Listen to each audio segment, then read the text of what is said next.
اگر کوئی بندہ سیاست دان ہے تو اس کو چاہیے کہ اپنی سیاست کے ساتھ ساتھ اپنے دین کو بھی ساتھ لے کر چلے. اگر کوئی بندہ دیندار ہے تو اس کو چاہیے کہ ساتھ ساتھ دوسری چیزوں کو بھی لے کر چلے. میں تو اکثر یہ کہا کرتا ہوں کہ جس بندے کا ظاہر درست نہیں نہ ہے اس کو اپنا ظاہر درست کرنا چاہیے.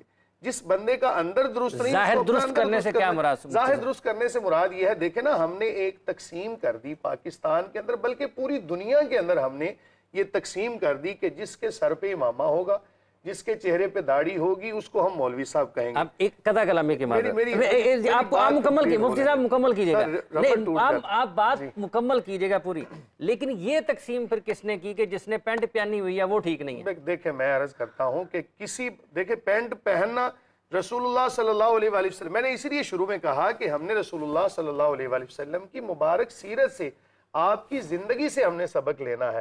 یہ تقسیم جو کرنا ہے نا، یہ معاشرے کے اندر نفرتیں پیدا کرتا ہے کہ اگر ایک بندے نے اپنا ظاہر رسول اللہ صلی اللہ علیہ وآلہ وسلم کی سنت کے مطابق بنایا ہے، اس کے اندر اگر خامی ہے، کہیں باطن کے اندر، کہیں اس کے عمل کے اندر خامی ہے، تو اس کو وہ دور کرنے کی ضرورت ہے. میں تو یہ کہتا ہوں کہ ہر بندہ جو سیاست دان ہے اس کو چاہیے کہ رسول اللہ صلی اللہ علیہ وآلہ وسلم کی سیرت کو پڑھتے ہوئے اپنے ظاہر کو بھی درست کرے اور اپنے باطن کو بھی درست کرے.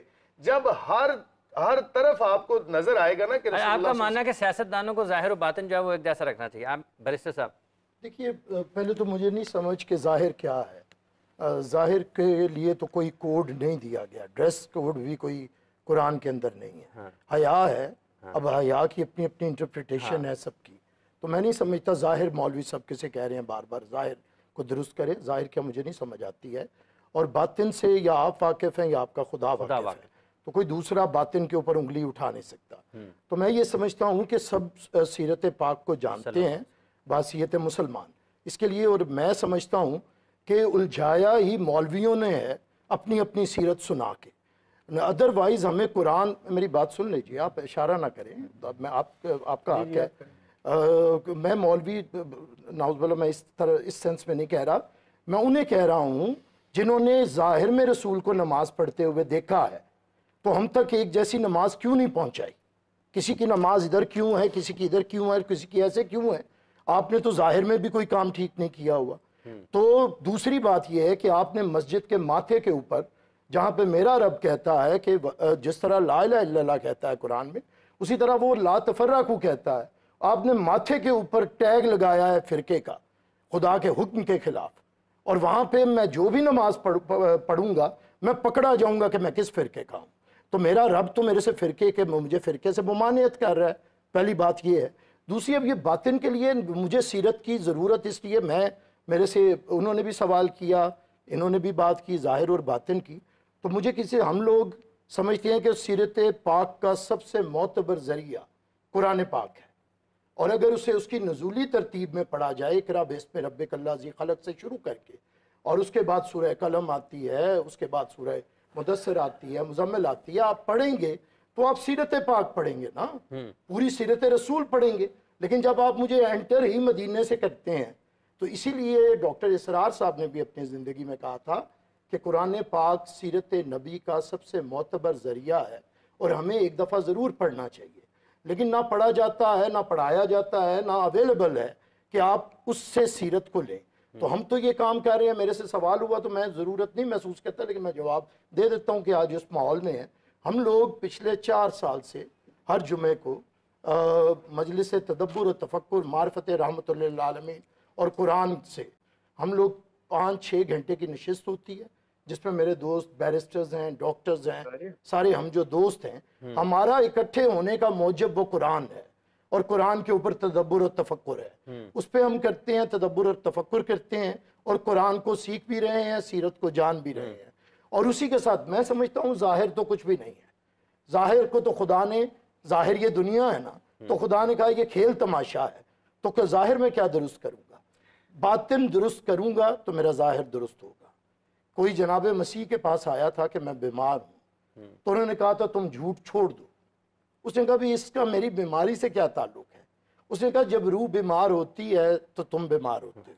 تو بات یہ ہے کہ باطن کی مذہب جو ہے، دین جو ہے، میں اس سے اختلاف رائے کرتا ہوں کہ میں ایک سیاسی لیڈر ہوں، تو میں یہ حق سمجھوں کہ اب کوئی اور بندہ دین کی بات نہ کرے یا سیاست کی بات نہ کرے، اور اگر میں مذہبی رہنما ہوں تو کوئی اور سیاست کی یا دین کی بات، یہ میرے پاس اتھارٹی یا ٹھیکیداری ہے، یہ بات نہیں ہے۔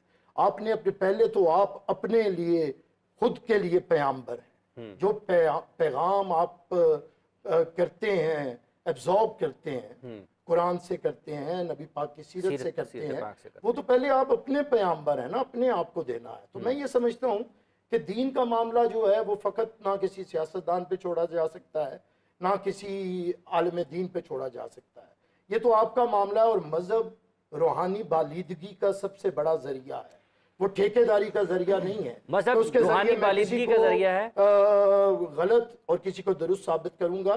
کردار سازی، میں نے پہلے کہا کہ روزے کا ظاہر کچھ بھی نہیں ہے، ظاہر میں ہم نے بہت کچھ ہے۔ اصل تو روزے کا کیا ہے؟ روزے کا کہ آپ پہ روزے فرض کیے گئے ہیں جیسے کہ پہلی امتوں پہ کیے گئے تھے، تو تم کو اس پہ خوشی نہ مناؤ گے، تم کوئی پہلے ہو جن پہ کوئی روزے فرض ہو گئے، یہ تو پہلے بھی ہوتے رہے ہیں۔ اچھا، پھر اس کے بعد تاکہ تم متقی بن جاؤ، تو سوال تو یہ ہے کہ مجھے 30 روزے، پھر اگلے سال کے 30 روزے، پھر اس کے اگلے سال کے 30 روزے مجھے متقی بنا سکے ہیں۔ اور متقی ہوتا کون ہے؟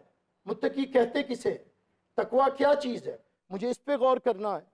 کیا ہم متقی بنے؟ میں بار بار ایک ایکسرسائز ایک ہی طریقے سے کرے جا رہا ہوں، اور اگر وہ مجھے ریلیف نہیں دے رہی، اگر وہ مجھے میری منزل تک، تو پھر ڈھونڈنے کی ضرورت ہے آپ کے خیال میں؟ ڈھونڈنے کی، میں یہ سمجھتا ہوں، مجھے یہ بات صرف کمپلیٹ کرنے دیں، مجھے پتہ ہے کہ بے چینی ہو جاتی ہے، ذرا مجھے بھی گفتگو۔ بات اصل میں یہ ہے کہ بات آپ نے اپنے آپ کو، میں اس دنیا میں اکیلا آیا ہوں اور مجھے یہاں سے جانا بھی اکیلا ہے، ٹھیک ہے، اس لیے مجھے میرا جواب دینا ہے۔ مذہب میری روحانی بالیدگی کا کام ہے، کیونکہ میری روح کی تخلیق میرے رب نے کی ہے، اور اس کا خالق وہ ہے۔ اسی لیے رسول پاک سے پوچھا گیا کہ یہ کیا ہے، تو انہوں نے کہا یہ امر ربی ہے۔ تو میرے لیے وہ میرے خدا کا میرے لیے پیغام ہے نا، مجھے اس تک جانا ہے اور اس کی بالیدگی کا کام کرنا ہے کہ جب میں اپنے رب کے حضور کھڑا ہوں تو میں کس طرح اسے پیش کرتا ہوں، کس طرح لے کے جاتا ہوں۔ تو کوئی بھی مذہب ہے، اور ہمارا دین اسلام ہے، تو وہ آیا روحانی بالیدگی کے لیے ہے، لیکن اگر میری یہ عبادتیں روحانی بالیدگی کی بجائے میرے ظاہر کو بھی ڈسٹرب کرتی ہیں تو سوالات تو اٹھیں گے، تو سوالات اٹھنے بھی چاہیے۔ اصل میں نا جہاں تک تعلق ہے نا فرقہ واریت کا، اور آپ نے سوال کیا، بالکل آپ کا رائٹ بنتا ہے، اور ہر بندے کے ذہن میں یہ سوال ہے کہ یہ فرقہ واریت کہاں سے آ گئی۔ حضور نبی کریم صلی اللہ علیہ وآلہ وسلم آپ کے مبارک زمانے میں سبھی لوگ کریم آقا علیہ الصلوۃ والسلام سے فیض یاب ہوتے۔ اس کے بعد حضرت سیدنا صدیق اکبر رضی اللہ عنہ کا دور آیا، حضرت فاروق اعظم، حضرت عثمان، خلفائے راشدین کا دور چلتا آیا۔ اس کے بعد ایک دور آیا جس کو کہتے ہیں حضرت امام حسن بصری علیہ رحمہ، جو کہ حضرت علی المرتضیٰ رضی اللہ عنہ آپ کے شاگرد ہیں۔ آپ ایک مجلس میں نا بیان کر رہے تھے، خطاب کر رہے تھے، خطاب کے دوران ایک بندہ کھڑا ہوا، اس نے کچھ اعتراضات کیے۔ اس نے کہا کہ اللہ رب العالمین کے حوالے سے مجھے یہ اعتراضات ہیں، کچھ اس نے جنت دوزخ کے حوالے سے باتیں کی، کچھ اس طرح کی باتیں، کافی زیادہ باتیں اٹھیں۔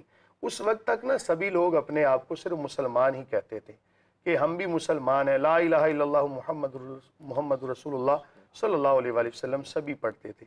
اب جب اس کے اعتراضات اٹھے تو حضرت امام حسن بصری علیہ رحمہ آپ نے اس کو سمجھایا بڑے آسان طریقے سے کہ تمہاری اگر کوئی کنفیوژن ہے تو اس کو اس طرح دور کیا جا سکتا ہے، لیکن وہ نہیں مانا۔ اس نے کہا نہیں جی آپ جو ہے نا وہ غلط کہہ رہے ہیں۔ تو اس نے باہر نکل کے تو اپنی ایک جماعت کا نام رکھا جس کو اس نے کہا اصحاب عدل و انصاف، اصحاب عدل و توحید، اصحاب عدل و توحید اپنی جماعت کا نام رکھا۔ اور اس کا مقصد یہ تھا کہ جو اسلامی نظریات ہیں نا، اسلامک جو پوائنٹ آف ویوز ہیں، اس کو امام حسن بصری صحیح طرح بیان نہیں کر رہی، اس کا اعتراض تھا۔ اب اس نے جب اپنی جماعت کا نام رکھا صحاب عدل و توحید، کہ اللہ تعالیٰ پر معاذ اللہ عدل کرنا واجب ہے، اور بھی اس طرح کی بہت ساری باتیں اس نے کی، تو حضرت امام حسن بصری علیہ رحمہ آپ کے جو چاہنے والے تھے، آپ کے جو فالور تھے، ان کو یہ خطرہ لاحق ہوا کہ وہ بھی اپنے آپ کو مسلمان کہتے ہیں، ہم بھی مسلمان کہتے ہیں، تو کون سے مسلمان بھائی؟ وہ جو اپنے آپ کو اصحاب عدل و توحید کہنے والے ہیں، یا کہ امام حسن بصری علیہ رحمہ جو کہ حضرت علی المرتضیٰ رضی اللہ عنہ ان کے شاگرد ہیں؟ تو اب وہاں پر ضرورت پیش آئی کہ کوئی ایسا نام رکھا جائے کہ جس کی وجہ سے پہچان ہو کہ کون سا مسلمان۔ تو اب وہاں سے پھر آگے نا جماعت کا نام رکھا گیا کہ وہ جماعت کے جو نبی کریم صلی اللہ علیہ وآلہ وسلم کی سنت پر عمل کرنے والی ہے، جہاں تک ہے نا بات، اگر ہم صرف قرآن کی بات کرتے ہیں تو حضرت علی رضی اللہ عنہ کا ہی فرمان ہے کہ آخر زمانہ میں کچھ لوگ آئیں گے کہ جو تمہیں صرف قرآن پڑھ کے بتائیں گے. تو حضرت علی نے فرمایا کہ اس وقت میں نبی کریم صلی اللہ علیہ وآلہ وسلم کی سنت کو ساتھ ملانا، پھر جا کے تمہیں قرآن سمجھ آئے گا. جہاں تک میری بات کمپلیٹ ہو لیں گے. اب جو آپ نے کہا نا کہ فلاں جگہ پہ فرقہ واریت لکھ دی جاتی ہے کہ یہاں فلاں نماز نہیں پڑھ سکتا فلاں، پیارے بھائی یہ نماز نہیں پڑھ سکتا، چلے لیبل فرقہ لکھا ہے. اچھا فرقہ لکھا، چلے قرآن کے تحت سنت کو دیکھیں گے یا سنت کے تحت قرآن کو دیکھیں؟ دونوں کو ملا کے چلنا پڑے گا. نہیں قرآن. میری ایک تو پہلے بات مولوی صاحب بات سنیں، میں نے بات جو کی آپ تو بہت آگے لے گئے. پھر حسن بصری وہی ہیں جن کا امام حسین کے فتوے میں کہ حسین واجب القتل ہے کوئی کردار ہے، آپ کو یاد ہے؟ دیکھ لیجئے گا، تاریخ میں پڑھ لیجئے گا. تاریخ میں پڑھ، مجھے بات کر لیں دے، اب تاریخ میں پڑھ لیجئے گا. دوسری بات، مجھے حسن بصری تک جانے کی ضرورت نہیں ہے. اسلام نے بڑا کلیئرٹی میں ایک کربلا دکھایا ہے. خلافت راشدہ کے بہت تھوڑے عرصے کے بعد ایک کربلا ہوا ہے. وہاں پہ بھی ایک طرف تو پانی میسر نہیں تھا، اور ہمارے بہت سے علماء کہتے ہیں کہ حسین کو تو پانی میسر نہیں تھا، وہ نماز کیا پڑھتے وضو کے لیے، اور ایک طرف باجماعت نماز بھی ہو رہی تھی اور روزے بھی رکھے جا رہے تھے. ٹھیک ہے، تو فرقہ واریت تو آپ تو بات کی بات کہتے ہیں نا، یہ تو احادیث تو بہت بات کی متعارف ہونے کی چیزیں. میں تو بات ابھی کر رہا ہوں قرآن کی. میں نے سوال یہ نہیں کیا کہ فرقہ کیوں، میں نے سوال یہ کیا ہے کہ اگر آپ نے ظاہر میں رسول کو نماز پڑھتے دیکھا ہے تو آپ نے ایک جیسی پڑھتے کیوں نہیں دیکھا؟ نعوذ باللہ، میرے رسول نے تو کنفیوژن پیدا نہیں نہ کی ہوگی. میرے رسول نے تو، مجھے بات کرنے دیں، میرے رسول نے تو کنفیوژن پیدا نہیں کی ہوگی. اب یہ جو جسٹیفیکیشنز ہیں کہ میں نے مسلمان کے ساتھ لگا لیا اہل سنت والجماعت، یہ میرا دل چاہا، کیونکہ کلیئرٹی نہیں، کہ آپ کی اگر مسلمان سے کلیئرٹی نہیں ہو رہی تو پھر آپ کی سنت والجماعت سے بھی کلیئرٹی نہیں ہوئی. اس کے آگے بھی آپ کا حنفی لگا، آپ کا بریلوی لگا، پھر آپ ادھر بھی نہیں رکے. پھر آپ کا نقش بندیہ لگا، پھر آپ کا قادریہ لگا، پھر آپ ادھر بھی نہیں رکے. تو پھر آپ کہیں نہیں رکے نا. جب آپ رک نہیں رہے تو میرے رب کا حکم ہی معتبر ٹھہرے گا، میری انڈرسٹینڈنگ معتبر نہیں ٹھہرے گی. رب کا حکم ہی معتبر، در فرقہ بناتا ہے. رب کا حکم ہی معتبر، رب کا حکم ہی معتبر ہے.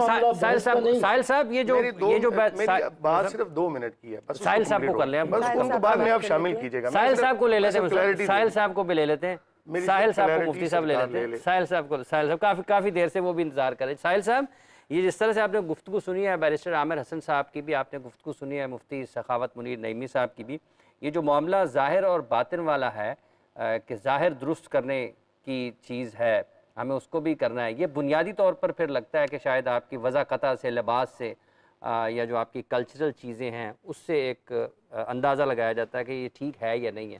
آپ کے خیال میں کہاں پر خرابی اس معاملے میں بھی ہمیں نظر آتی ہے؟ اور جو تقسیم ہے، بہرحال اس کو کسی ساتھ وہ بھی تو زیر بحث رہے گی. مجھے نہیں پتا آپ کیا کہہ رہے ہیں، میں تو ڈسکنیکٹ ہو گیا تھا ایک بار. دوسری بات ظاہر اور باطن کی بات، میں تو بیرسٹر صاحب سے کہا تھا کہ مسجد پکڑیں، کیونکہ مسجد والوں نے پارلیمنٹ پکڑنی تھی، انہوں نے تو نہیں پکڑی. تو آپ M P A M N A کا کام ہے مسجد میں داخل ہوں، شاباش، ٹیک اوور، اسلام کے نام پہ آئیں، اسلام کو پاور دیں. یہ میرا مقدمہ. یہ ظاہر باطن کی باتیں تو بہت داخلی قسم کی باتیں ہیں. میں اس وقت بیرونی مسئلے بتا رہا ہوں آپ کو. دیکھیں ان کے یہ جو بات ہے، دیکھیں میرے خیال سے ایک چیز اس پہ بڑی بحث ہے، ان کا ایک نقطہ نظر ہے ساحل صاحب کا، لیکن میرا اپنا نقطہ نظر ہے کہ یہ یہود کے ہاں وہ جو جس مسیحا کا انتظار کر رہے تھے وہ اسے نبی بادشاہ سمجھتے تھے، تو اس لیے وہ توقع لگاتے تھے رسول پاک بھی کہ وہ کوئی بادشاہت قائم کرنے آئیں گے، جو کہ آخر تک پیغمبر پاک نے وہ بادشاہت قائم نہیں کی، کیونکہ رسول پاک کوئی ظاہری حکومت لینے اور قائم کرنے آئے نہیں تھے.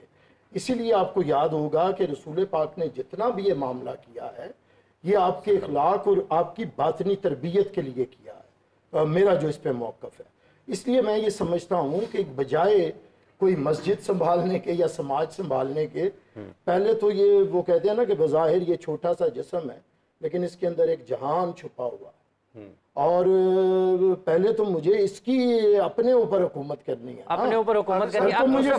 فلسطین والا ایک معاملہ تھا ساحل صاحب، نماز کے حوالے سے نا